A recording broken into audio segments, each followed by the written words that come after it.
రెండో రోజు కృష్ణానది జలాల మీద చర్చిద్దాం. ఉమ్మడి రాష్ట్రానికి ఆనాడు పచ్చావత్తు ట్రిబ్యునల్ 811 టీఎంసీలు ఏకంగా కేటాయిస్తే 811 టీఎంసీలలో తెలంగాణ రాష్ట్రం విడిపోయినప్పుడు నువ్వు పోయి చంద్రబాబు నాయుడు దగ్గర వంగి వంగి సంతకం పెట్టి 512 టీఎంసీలు ఆంధ్రప్రదేశ్ తీసుకోండి, 299 టీఎంసీలు నాకు సరిపోతాయని సంతకం పెట్టింది నువ్వు కాదా? ఇవాళ కాగితాలని శాసనసభ ముందు పెడతా, నువ్వు చర్చకు సిద్ధంగా ఉన్నావా?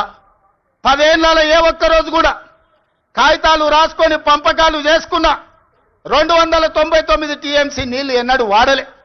200 టీఎంసీలు కూడా నికరంగా ప్రతి సంవత్సరం వాడలే.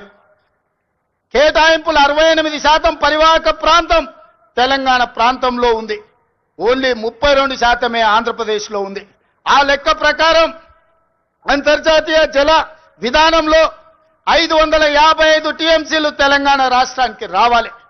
కానీ ఆంధ్రప్రదేశ్కి 512 టీఎంసీలు ఇచ్చి తెలంగాణకు కేవలం 299 టీఎంసీలు సంతకం పెట్టి శాశ్వతంగా తెలంగాణకు మరణ శాసనం రాసింది చంద్రశేఖరరావు కాదా? సంతకాలతో సహా ఆధారాలతో సహా అసెంబ్లీకి వస్తా, చర్చించడానికి నువ్వు సిద్ధంగా ఉన్నవా అని నేను అడుగుతున్నా.